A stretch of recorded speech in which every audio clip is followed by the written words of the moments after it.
అన్నమయ్య జిల్లాలోని పీలేరు మండలంలో 69వ అంబేద్కర్ వర్ధంతి వేడుకలు ఘనంగా నిర్వహించారు.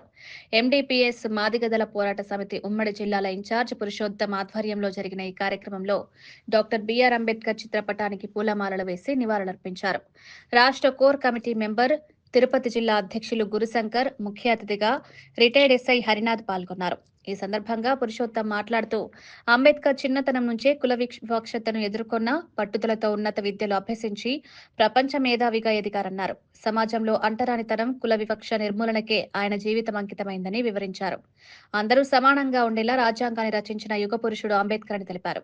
వివక్షను ఎదుర్కొన్న అంబేద్కర్ ఆయన ఆ, రా వయసు పెరిగే కొద్దికి ఆయన ఇవన్నీ సమాజంలో ఉండకూడదు, ఇలా ఉంటే దళితులు రాబోయే రోజుల్లో కానీ తరతరాలు కానీ బతకడానికి కూడా వాళ్ళు వీలు లేకుండా పోతుందన్న ఒక ఉద్దేశంతో ఎన్నో చదువులు చదివి దేశ విదేశాల్లో యూనివర్సిటీల్లో గొప్ప చదువులు చదివి ఆయన ఎంతో మేధస్సుతో పిహెచ్డి పట్టాలు కూడా పొంది ఈరోజు సమాజంలో అందరూ సమానంగా ఉండాలా, ఉన్న వాళ్ళే కాదు లేని వాళ్ళు కూడా సమానంగా ఉండాలని కొన్ని హక్కులు విధులను కూడా రాజ్యాంగంలో రూపొందించిన వ్యక్తి డాక్టర్ బిఆర్ అంబేద్కర్. ఆయన గురించి చెప్పాలన్నా కూడా ఎన్నో విషయాలు కూడా మనము చెప్పుకుంటా పోతే కూడా చాలదు. ఈరోజు రాజకీయ నాయకులు కానీ ఉద్యోగస్తులు కానీ సమాజంలో గొప్ప స్థాయిలో ఉన్న వ్యక్తులు కూడా ఈరోజు సమాజంలో తిరుగుతున్నారంటే దానికి కారణం మూల పురుషుడు డాక్టర్ బిఆర్ అంబేద్కర్.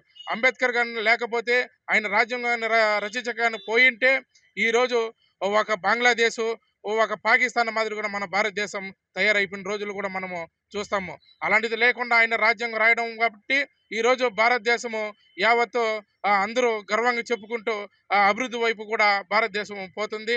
అంతేకాదు దళితులకు కూడా ప్రభుత్వాలు ఇలాంటి అంబేద్కర్ ఆశయాలను కూడా గుర్తు చేసుకుని దళితులను కూడా అందరినీ సమానంగా చేసి ప్రభుత్వం కూడా దళితులపైన దాడులను కూడా అరికట్టి వాళ్ళకి ఆర్థికంగా కూడా పైకి తీసుకొని రావాలని కూడా ప్రభుత్వాలను కూడా మేము ఈ సందర్భంగా అందరి తరపున కూడా డిమాండ్ చేస్తున్నాం.